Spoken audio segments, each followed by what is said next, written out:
Ladies and gentlemen, thank you for joining us this morning. My name is Scott Cameron. I'm one of the historians at the Edison Ford Winter Estates in Fort Myers, Florida. Today, we're going to be presenting a slideshow for you with historical information about the Koreshans and the Koreshan unity. The Koreshan unity was a religious group. They formed in the 1870s by a gentleman named Cyrus Teed. His teachings and their beliefs made them, by definition, a cult. They were a very communal, living group of people. Teed, very small stature gentleman, but very charismatic, led these people into his beliefs that were founded through some very unusual circumstances, and the beliefs being just as unusual as the circumstances in which he described them and started them. So he was born in 1839 near Binghamton, New York. He's the son of a Baptist minister. His uncle was a physician, though, and that was the influence that Teed got. And most of his influence came from his uncle. He was very big into wanting to become a physician. And during the Civil War, we know that he did that, or at least worked in the medical corps during the Civil War. After the Civil War, he had an illumination. He moves his followers from Chicago to Estero, Florida, and the story will begin. Teed did marry April 13th, 1959. He married a second cousin, Fidelia Rowe, and they had one son. The son, Douglas Arthur, was born in New York, and due to circumstances, he became very estranged from his father and actually went off to Europe to study art, where he did become a very respected artist. His art is still shown today at times. And as I said earlier, the Teed did serve during the Civil War in the Union Army.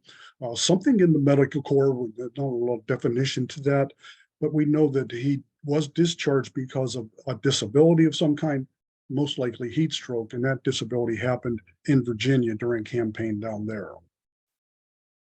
After the war, Teed went back home to New York and then off to New York, where he attended the College of Eclectic Medicine. This is a very unique school, very unusual system now.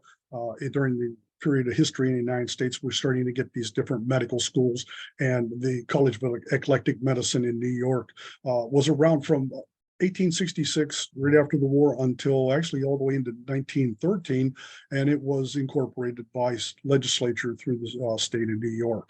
The teachings there, as the name implies, eclectic, mentalism, herbalism, and very big new theories that they're using electricity for curing different ailments.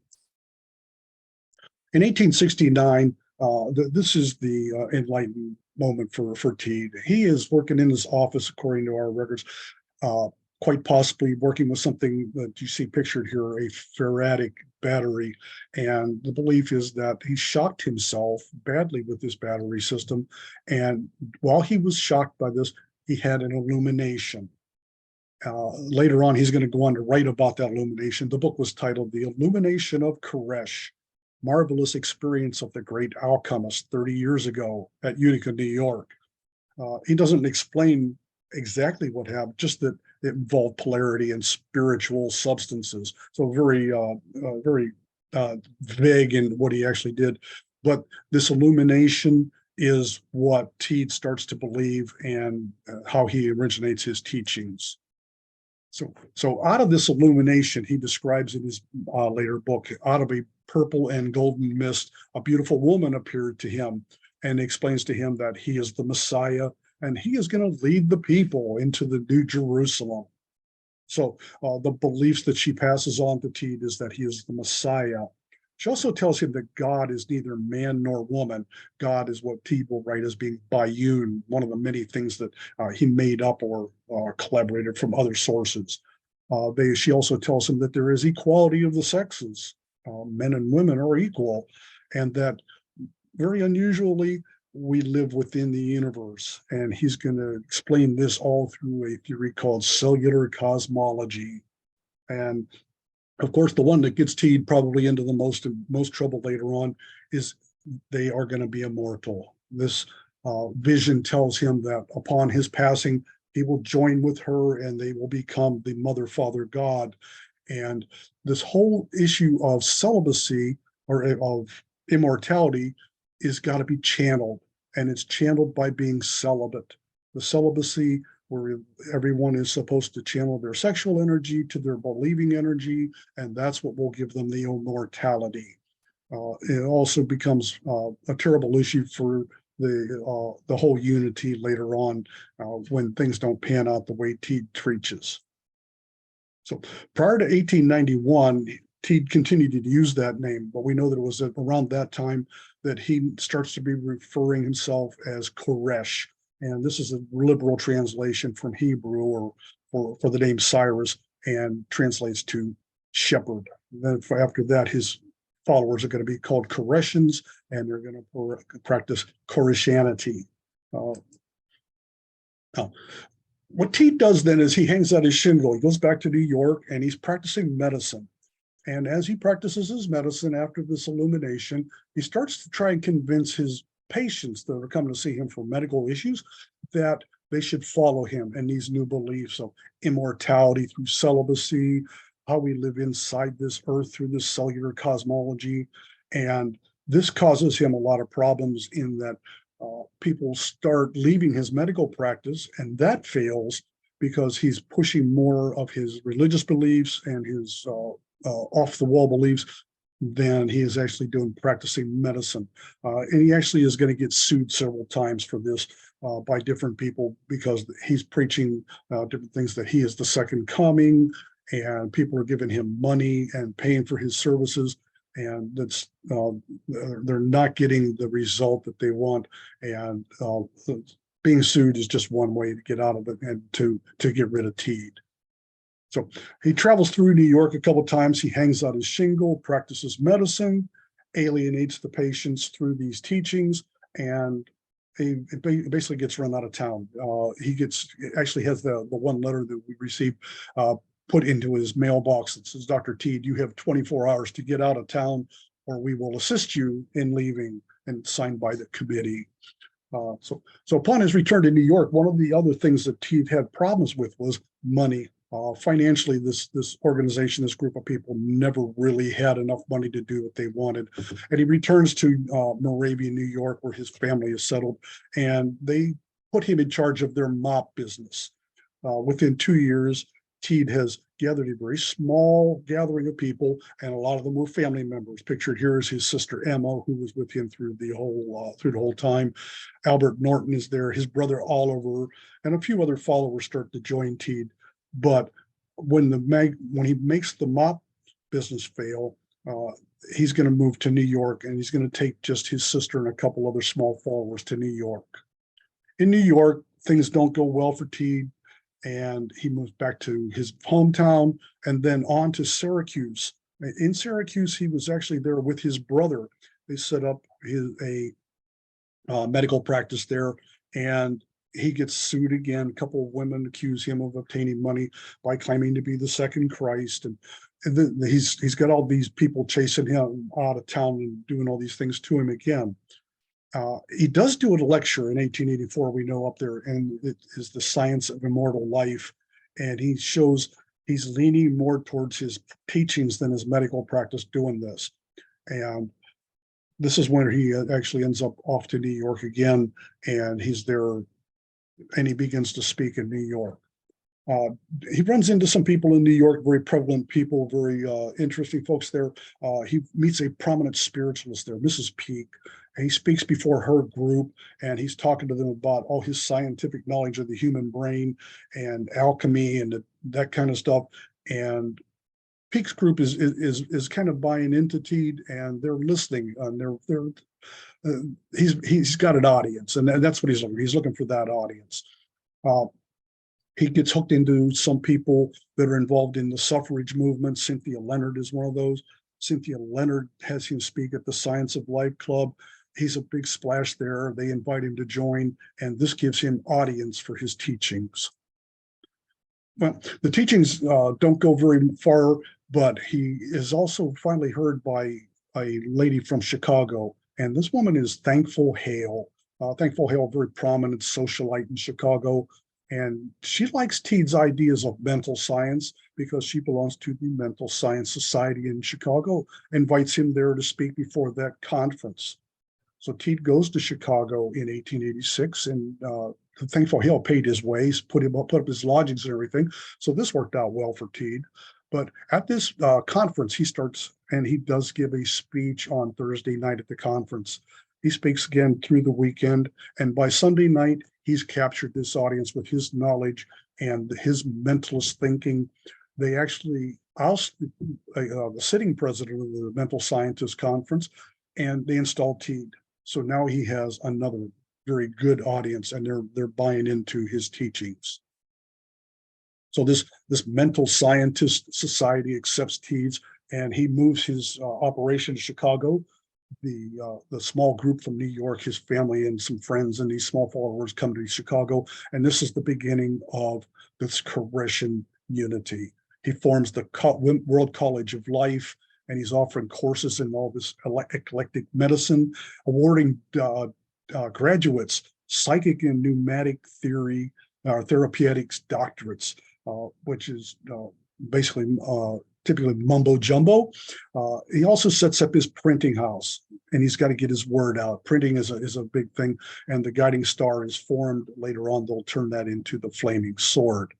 He starts his first real church, which is the Assembly of the Covenant and the Society Arc Triumphant. These organizations are the nucleus for this new religion and the Koreshan unity.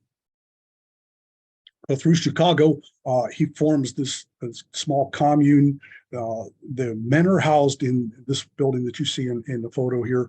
The men are there. The women are living in a different place. The children are in a third spot, all because of this issue of celibacy, the men and women being apart from each other, and the children that are brought to this unity by their parents because they're celibate. That's how these kids end up there. Very poor. They have a lot of problems they don't have enough heat in this building. They don't have enough food, and they struggle all the way through the 1800s. And basically they survive through the generosity of two people. And those two people are Henry Silverfriend and Bertha Dean Boomer, both of whom end up in Florida with Teed later on. So this, the unity does expand through the 1890s or through the 1880s in Chicago. They have some different people, some very influential people started. Professor Lamoureux, he's a writer. He's doing pamphlets and printing. A.K. Andrews becomes vice president of the College of Life. And the Bubbetts both contribute to this publication. James and Evelyn Bubbett became writers for the newspaper. And this third house that they have is shown here. They called it Beth Ophrah. And in this house is where Teed stayed, and all of the women. And this causes the reporters in Chicago and the newspapers to start their persecution of Teed. They're fueled. They want to know, why is this guy living in this house with all these women? He's practicing this strange stuff, living inside the earth, and celibacy and immortality, and all their husbands are living down the road in another house, and their children are even away from them. They sneak spies into the unity, and they listen, and this whole persecution begins to be very, very prevalent with the Koreshans. The people around the different houses, the neighbors don't like this issue, and the newspapers doing what newspapers do today, just like they did back then. The wording is only different. They write a story based on something they want their readers to read, so they will buy the newspaper, not necessarily what's actually going on. Okay. It's also at this time that Annie Ordway joins the Koreshan unity, and Teed is stricken by Annie Ordway. He names her as his dual associate and makes her the preeminent, rechristens her. Victoria Gratia becomes her name, and has said that at the right time, his spirit would enter Victoria's body, and the united being will become the universal mother, father, God. And it's kind of interesting to note that if you see this, looking at this picture of Victoria, and he describes in his book later on that it was a beautiful blonde woman that he was supposed to join with. And we're not so sure that Annie was actually that woman that he pictured in that illumination. So again, the Koreshan unity is going to expand. Teed travels, and he meets with people in different groups. He has a debate with Charles Russell, head of the Watchtower Society, the Jehovah's Witnesses. He goes to San Francisco, Baltimore. He sends emissaries out, and they're teaching Teed's theories and his teachings. And in San Francisco, they actually become very successful based on the teachings that are sent to those out there. That group in San Francisco numbers about 60 at their peak, and they're persecuted out there, much like they are in Chicago. And that group eventually is going to move to Chicago, and that will really increase the numbers there. And that gives the papers even more fuel for their fires. He does have some other associations. He joins the Shakers. He meets with the Harmony Society near Pittsburgh, actually planning his brother Oliver and his friend Henry within the Harmony Society on the idea that they would take over the Harmony Society because they were very, very wealthy. And Teed saw that as an opportunity to gain wealth and have that financial feed that he didn't have as the Koreshan unity. And but what he did realize during these travels and meeting these other societies is they were very remote. They were away from the big cities like Chicago. And this gives Teed the idea that he should also get out of Chicago and go someplace that is more remote and where they can privately do what they want to do and grow until they're accepted. Estero, Florida becomes the place that he finds.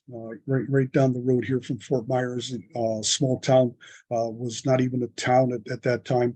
But in 1893, we know Teed arrives here in the Fort Myers area at a place called Punta Rasa. That's a seawater port on the end of the river near Fort Myers.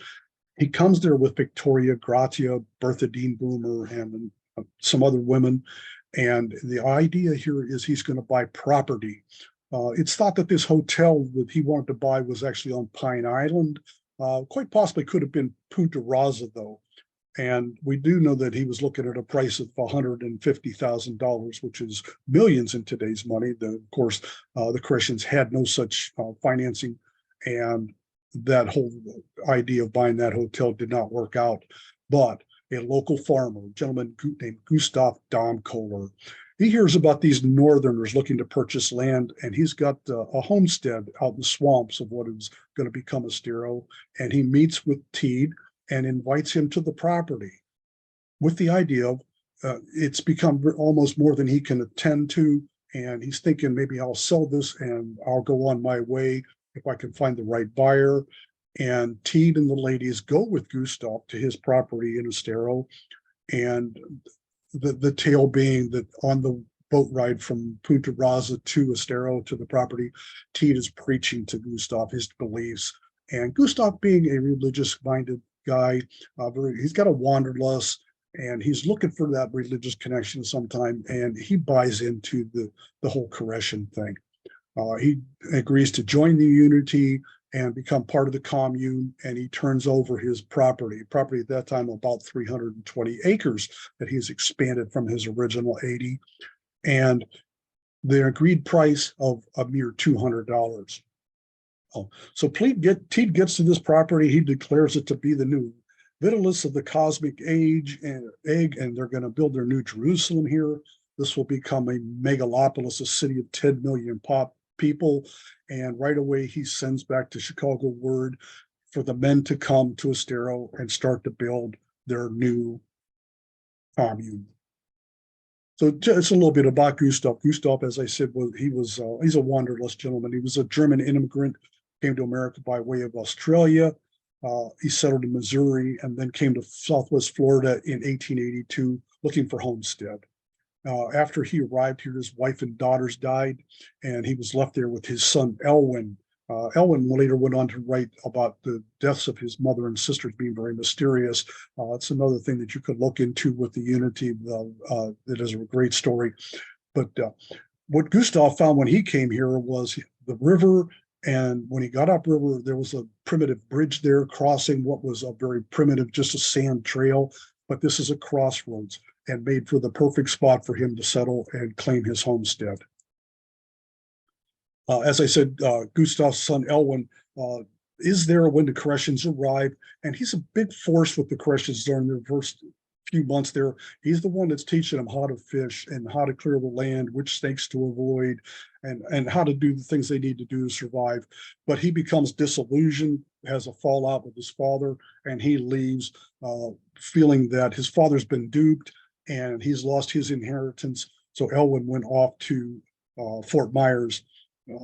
Then shortly after he leaves, his father has this feeling of remorse that he has now lost on his property, but his son, and he has a fallout with Teed and also leaves the Unity, and actually tried to sue Teed for the property to get the property back, but he didn't have money to pay the attorneys, and he and Elwin are gone from the picture. But Elwin actually ends up returning. We find him later in the 1900s, actually running a ferry on the Caloosahatchee River and then becoming a charter fisherman. So he becomes one of those very, very important people in early Fort Myers Estero history. When he died at the age of 90, it made him one of the last known original settlers. So these settlers do come, the men come, start building, and the rest of the people come from Chicago in 1894. And when they arrive, they establish this area. They call it Estero, and it's a Spanish word for estuary. Teed's going to leave. He's going to go off and travel while everybody else stays behind and does the work. Teed's off trying to find more believers, and this is the recruiting thing that he's going to be doing for the next several years while this unity is being established, this commune being established. And these early years there, from 1894, the people show up. They live in very primitive surroundings, very primitive buildings, and they do begin to settle in. But they form the planetary court, and the planetary court is going to become that governing body of the unity that runs all the businesses. And the planetary court is staffed by 7 ladies. Remember that we have equality of the sexes, and this is what's going to happen with the management of their different businesses. This planetary court lives in a house titled the Planetary Court House, and the women live there. There are 7 bedrooms in this house, and it's been restored and maintained through today. You can visit this at the park in Estero today. 7 bedrooms, no indoor plumbing, of course, in those days, and quarters for Henry Silverfriend on the cupola upstairs. Henry was the protector of the court, but the 7 sisters lived in this building. The next building that they have that's important is the dining hall. This becomes actually one of the largest buildings in Lee County for many, many years. This 3-story building, 100 feet by about 40 feet. Dining hall on the first floor, and the dormitory for the women are up on the 2nd and 3rd floors. This building is going to go away later on due to problems that one of the issues that they have with their buildings there, when they became unusable, it was so decrepit that they tore them down because the building was the taxable item, not the land, but the building. And if the building went away, that lowered their tax bases. So these beliefs that come about now, we talk about we live inside the earth, and this is explained in Cellular Cosmology by Teed, and he writes that the earth is a concave sphere, the ratio of the curvature being 8 inches to the mile, thus giving a diameter of 8,000 and a corresponding circumference of about 25,000 miles. Well, this is what he's describing his inside the earth theory, and it's shown here in the picture. If you split perhaps a tennis ball in half, paint the earth inside, and then the core of the tennis ball being the universe with the sun and the moon rotating, this is the belief. And he's writing that this is a 25,000 mile circumference, which people already knew. Science had already proved that. But in order to prove their cosmology, they set up a geodetic survey, and they built what was titled the rectilineator. The rectilineator, a wooden structure that is in sections, and it's pictured here in the upper picture, the crew of the survey team on Naples Beach. They built these sections, carried them down to Naples, and set them up. The sections of the building of the rectilinear itself being put onto pylons and attached to each other and stretched out. They sent a boat to the horizon using a telescope. They measured from point A at the end of the line of rectilineator to the boat, and they moved to the next section and remeasured and continued to do that. When they got to the end of the sections, they picked up the first, moved it to the end.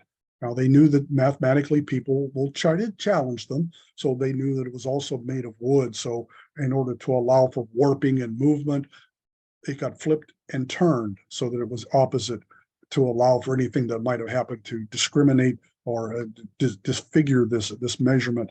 But the bottom end was that they marched out over 4 miles and they came to the conclusion that yes, the Earth is 25,000 miles around, and it's based on our straight line measurements that we've done here. But our straight line measurements show that it's a straight line that is met in a concave assembly rather than a convex assembly. Therefore, we live inside the Earth. This leads me to one of my favorite sayings, that they can prove this mathematically and get science to agree that 25,000 miles is correct.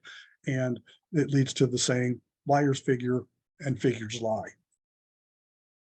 Peter will later go on and write his book, The Cellular Cosmology. This is available in print today. And it's almost a dare you book. You have to be very, very into the concentration levels that you have to be able to listen to what Teed is saying. It's very confusing and very not understandable. It's not an easy read, but welcome to. So the unity is going to flourish, and they flourish because they become very self-sufficient through different businesses, and the businesses are going to support them and also be part of the growth of what is going to become Estero. They have their sawmill, the original sawmill down on Estero Island near what is today Lover's Key. The old store gets built, and the store gets built right where the river and this bridge that Teed and DAMKOHLER originally settled at. This is that prime spot. You're able to do the travel up the river from the bay, the Estero Bay, and this store becomes a major trading post in the Estero area. And the building actually remained there all the way into the 1920s. In the 1920s, they built the new store, and the new store, this building still existing today, although it is unoccupied due to damages. But in 1920s, this store and the old store sat side by side until the old store did burn down. And it was a very successful operation for the Koreshans. We know that they had cash in store sales in 1902, $173, which doesn't seem like a lot of money, but that is in 1902. And by 1916, they're reporting sales of over 18,000. So the store was a very good moneymaker for the community. They have a printing business. The printing press company sat on the other side of what is now Tamiami Trail from today's locations. That building also destroyed by fire, as were many in those days. But the printing business moved there, and the newspaper that they printed there, the American Eagle, came there and then became the Flaming Sword. They had a bakery, and a bakery is a very interesting moneymaker for the Unity. This building, again, still exists on the property. They were able to produce 500 to 600 loaves of bread for their own consumption and then for sale in the store. And the bread was a very big thing in that area. Settlers around the Estero area in those days were still subsisting on skillet bread or cornbread. And what they were making in the bakery was actually a raisin bread. It's very, very popular. In 1905, they built this art hall, and the art hall becomes the center of the Unity for their religious services, their school, orientation for new members coming there. And again, this building today still houses performances at that time. The Koreshans are very artistic people. They put on plays in here. They put on Shakespearean works. They put on comedies and dramas. Well, Fort Myers, the city of Fort Myers, had a very questionable band, and the Koreshans actually had a full 28-piece orchestra. And they really did do some wonderful performances here.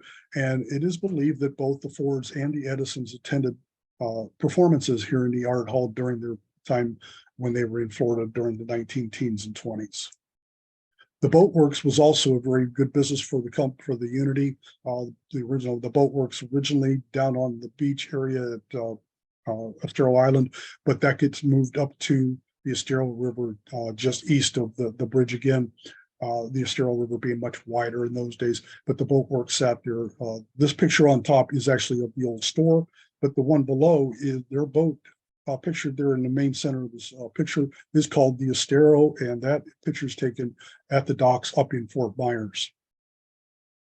Their fishing business brought them a very good income. They fished constantly, and we have invoices, how many fish they caught. So they not only fished, but they reaped oysters and other shellfish, and as well as turtles. Turtles today being protected. The property now has a very large society of gopher tortoises that are protected. The concrete business, and this may have been one of the things that interested Mr. Edison with the Koreshans. They did have a concrete business there, and they built different things with it, and very decorative stuff, some of which remains on the property today, still existing. The lower picture is on the corner where the store used to sit, and the steps lead up from what is called Bamboo Landing, which was the river landing. In 1925, electricity becomes part of the Koreshan unity. They have a generating plant on the property. They bring in a Fairbanks Morse generator, and they run electricity for the unity, and they actually sold electricity off to people in the local area around them that wanted to have it. Now, in these days, we do know people did opt out. They didn't want to have electricity. That belief was still out there. If the lights were on at night, chickens wouldn't lay eggs, horses wouldn't do what they're supposed to do, and the cows wouldn't give milk. So it was available to people, and some people did buy into it and purchase electricity from the Koreshans. So it was a moneymaker for them until 1946, when Florida Power and Light took over the area. So this area that they settle is the area that they incorporate as Fort Myers, or excuse me, as is Estero. They actually incorporate in 1904. And the area that they incorporate runs from, on this map, this is Gladiolus Drive today. And their property ran from near Gladiolus all the way down along the coast and all the way down to what is now Bonita Beach Road.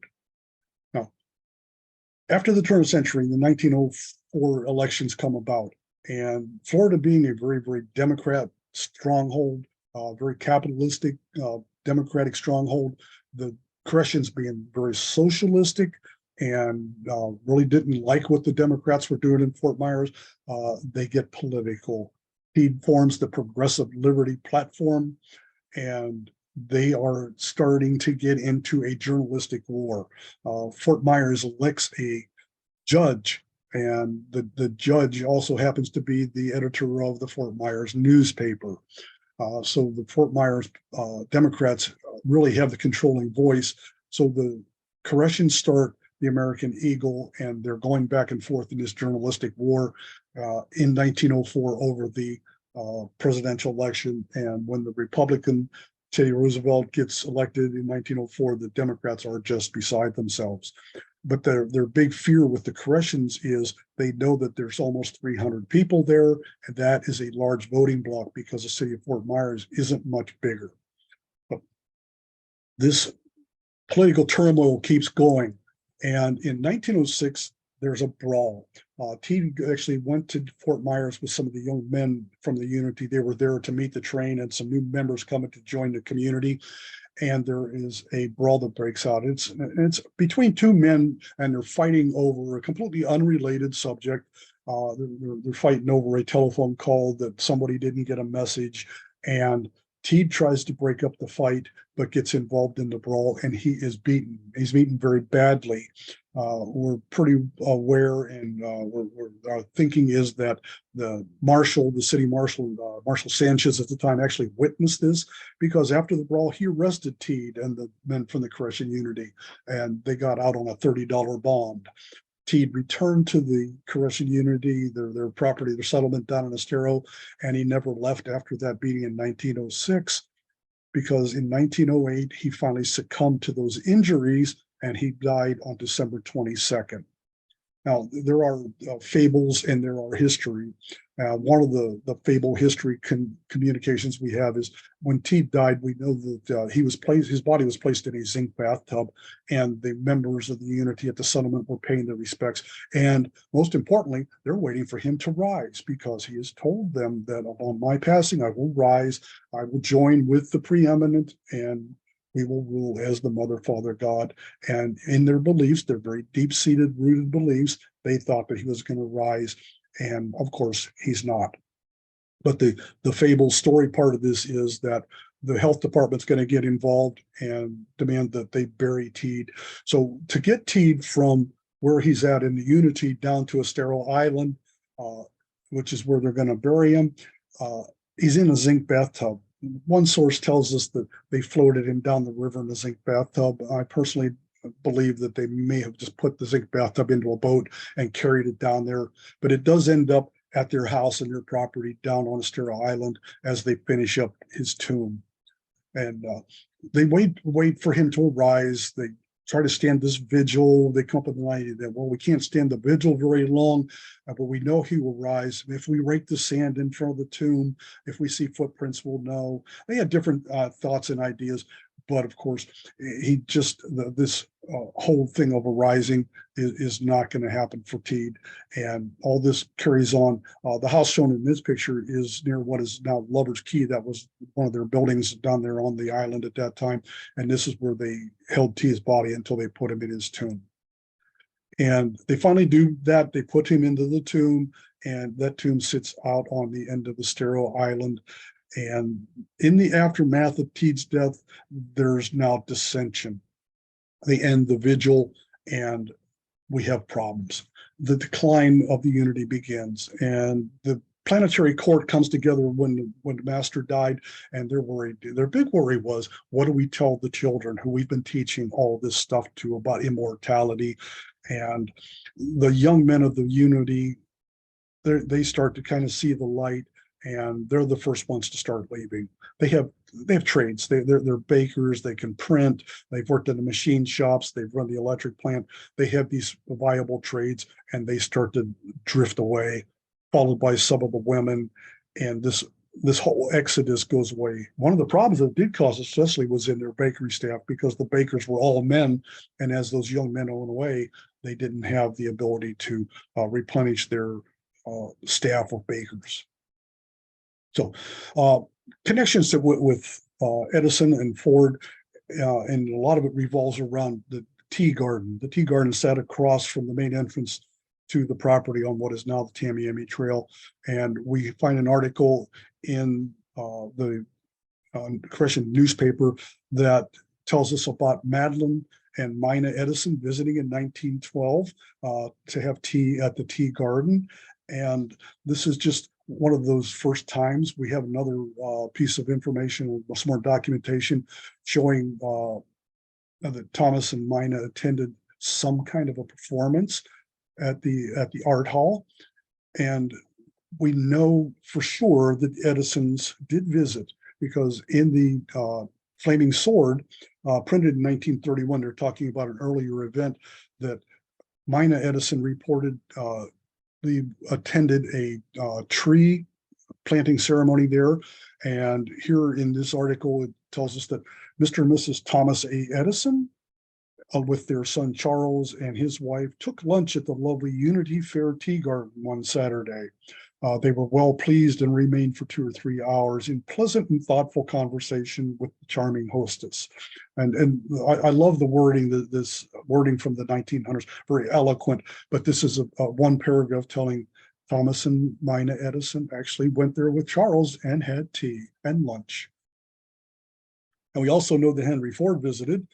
This photograph is Henry with his secretary, Charles Campbell, and Thomas Gay. Thomas was one of the original Koreshans, and he was around there. This picture from 1931. The speculation I would have here, Ford starting his Fordlandia project in 1928, perhaps conversing with Gay about their early days in Estero and the similarities between the jungle and Estero and how they started versus what Ford was trying to do in South America. And we also know that Ford did have some interest in reincarnation, but he really never did fall into the whole hollow earth thing that the Koreshans were pushing. So after Teed's death, as I said, we have this turmoil, there's distension, and Victoria Gracia actually gets ousted. The rest of the members of the planetary court did not want Victoria to be involved anymore. She was just too strong-armed and not following what they really wanted to believe. And she actually went off, started her own pseudo unity. We're not sure what happened to her, but we do know she left for that.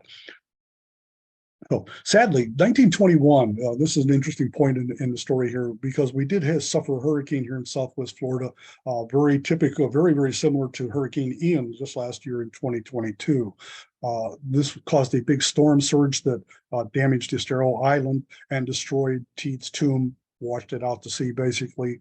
The only thing that remained of the tomb after the storm was the headstone and a couple of bones from the tomb that they found.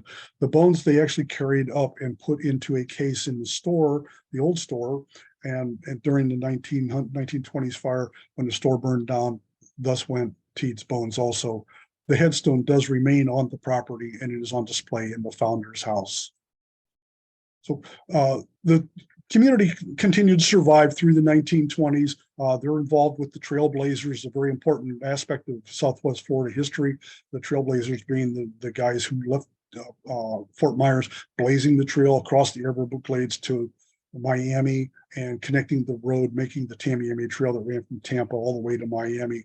And two of the Koreshans were actually on the expedition, Alan Andrews and Alfred Christensen. They were both on that expedition, Alfred being an editor for the paper, and he was the one writing the journals that were kept by the Trailblazers, and the great documentation we have about their adventure trying to get that road through. And after the trail is built, they're going to take advantage.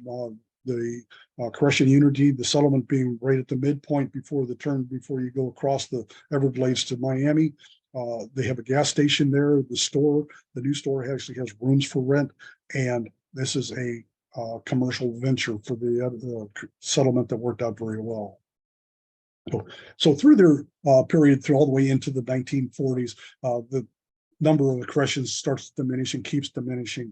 In 1946, Hedwig Mitchell arrives. She was a German Jewish woman who fled Nazi Germany, had background in business. She ran a boarding school, and she had knowledge of the Koreshan Unity, had correspondence with them, and ends up here in Estero at the Unity in 1940s. And she remains. She joins the Unity and becomes a true Koreshan believer. And through attrition, with the older members dying off, her being younger, she actually goes on and becomes president of the Unity when they're down to about the last 4 people. And in 1979, she oversaw the completion of the new building to the Koreshan headquarters. But most importantly, in 1961, it was Hedwig Mitchell that contacted and went to the state and enticed the state into taking over the property and turning it into a state park that it is today. Mitchell lived in the planetary court building until 1982 when she died, and it really was. She's a very big figurehead in Estero history, and the one person that really did give us the Estero park. So that park today is the Koreshan State Park. It's down, as I say, in Estero. Hedwig stayed there until her death, and when she died, her secretary took over. Joe Bigelow was a non-Koreshan though, and she ran that foundation until 1999. It was then passed to Charles Doré. At this writing, there are a lot of artifacts and documentation that belong at the College of Life, which is across the road from where the park sits today. Those records, unfortunately, are sealed over there, and we're finally getting some conversation. I understand that we may be able to, at some time in the near future, get access, because there's a lot of great historical knowledge over there, as well as a lot of artifact.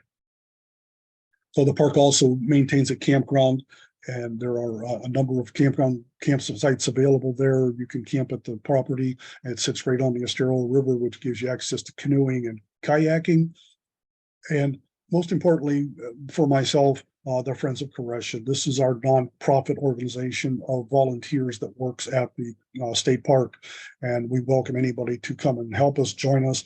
The monies that we raise there through our Ghost Walk and the tours that we give, that money stays in the park and gives us the ability to maintain the buildings and carry on the knowledge and the education and the things that we would like to see the public well aware of as far as the park and how this Koreshan society was such a big part of Southwest Florida history.